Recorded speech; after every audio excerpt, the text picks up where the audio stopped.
There's no feeling more intense than starting over. If you deleted your homework the day before it was due, as I have, or if you left your wallet at home and you have to go back after spending an hour in the commute. If you won some money at the casino and then put all your winnings on red but it came up black. If you got your best shirt dry cleaned before a wedding and then immediately dropped food on it. If you won an argument with a friend and then later discovered that they just returned to their original view. Starting over is harder than starting up. If you're not ready for that, like if you've already had a bad day, then what you're about to go through might be too much. Feel free to go away and come back. I'll be here. Alright, thanks for coming with me on this trip. I'll understand if you have to take a break at any point. Just find a safe place to stop and quit the game. And don't worry, I'll save your progress, always, even your mistakes. This game is a homage to a free game that came out in 2002, titled Sexy Hiking. The author of that game was Jazuo, a mysterious Czech designer who was known at the time as the father of B games. And B games are rough assemblages of found objects. Designers slap them together very quickly and freely, and they're often too rough and unfriendly to gain much of a following.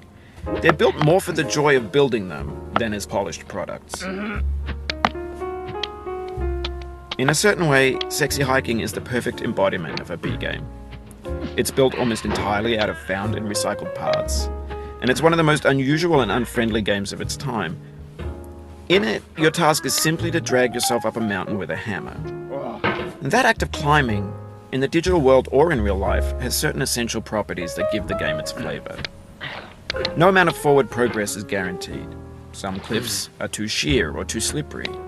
And the player is constantly, unremittingly in danger of falling and losing everything.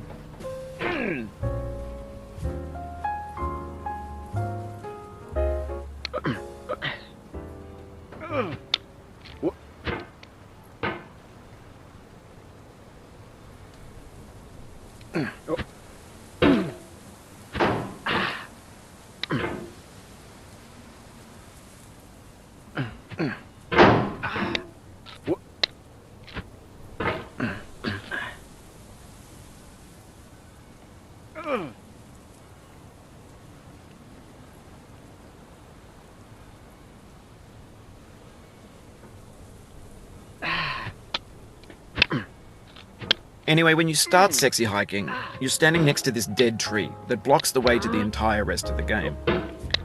It might take you an hour to get over that tree, and a lot of people never got past it.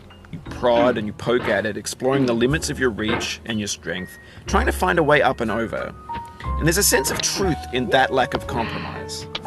Most obstacles in video game worlds are fake. You can be completely confident in your ability to get through them once you have the correct method or the correct equipment or just by spending enough time. In that sense,